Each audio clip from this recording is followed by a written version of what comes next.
Hi everyone! Today I'm planting a new hydrangea in my garden and I thought you might like to see it. It's called Incrediball and it's an improved version of the Annabelle hydrangea, which we probably all know and love.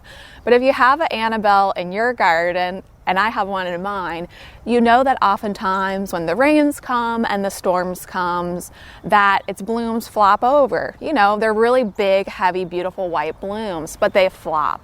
But what's wonderful about Incrediball is that it has stronger, thicker stems that won't flop. So as soon as I heard that, I knew I had to have that hydrangea in my garden. So the other day I was at my girlfriend's nursery, Ken's Gardens, and these were on sale 20% off. You know, it's the fall, so it's a really great time to pick up some shrubs that you've been wanting, but maybe you want to save a little bit of money. I know I always want to save a little bit of money. So I picked up 2 of these Incrediball hydrangeas. Now the stats on these are that pretty much we can all grow this hydrangea. It's a zone 3 through 9. It can take sun to part shade. My Annabelle is pretty much in full sun and it's totally fine here in 6B, but this one I'm actually going to put in part sun. It grows 4 to 5 feet tall and wide, so it's a pretty substantial size shrub. But the wonderful thing is that the smooth hydrangea, the arborescent family of hydrangeas, bloom on new wood. So that means we can go ahead and wait until spring to prune this, and I like to prune mine down to about 1/3. So you know, there are some hydrangeas like the big blue mop head hydrangeas where you only really want to deadhead those. But these native smooth hydrangeas, you don't really have to worry about that. If you're quick with your snips and you like to prune, this is probably a great easy care hydrangea for you. And as far as using this type of hydrangea as a cut flower, you know, it's not in bloom now, of course, because it's fall, but it blooms these beautiful, huge white blooms. Lots and lots of clusters of flowers on those blooms. And you want to wait until it's fully open. Every single flower is open to cut it for the vase if you want to use it white. And it really doesn't hold incredibly well, to be honest with you. I would say its vase life is 5 days. It will kind of mush over time.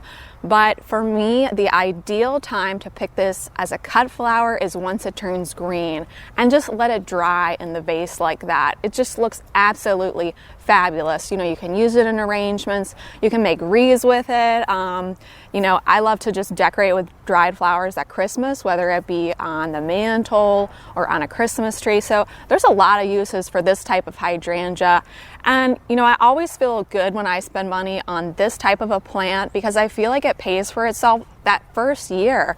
You know, whether or not I sell the blooms or whether or not I use them as decor. You know, what if I paid for this plant? I got it 20% off in the fall. I spent about $15 to $20 maybe. It really quickly pays for itself. And then I have this easy care shrub that I'm gonna have here forever. So I hope I covered pretty much everything with this kind of hydrangea. This is going to go in the front of my house and my front garden. I have 2 of them.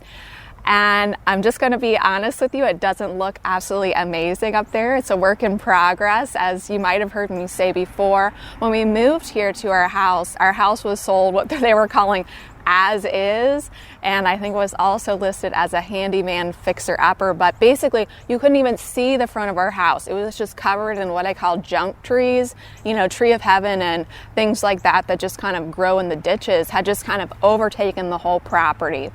So it's been a little bit of a struggle for me up there in the front, and it's also quite loud, but I thought, you know what, I'm just going to put a lot of beautiful, easy care hydrangeas up there as I can afford them, as I can get my hands on them, and slowly develop the front into this beautiful hydrangea garden. Because you know, the thing about hydrangeas, especially like the smooth hydrangeas or the panicle hydrangeas, you just stick them in there and they just do their thing. They're just that easy and they're just so wonderful, you know, in so many seasons. So I guess I'll quit running my mouth about how much I love hydrangeas and we can go ahead and plant these shrubs together.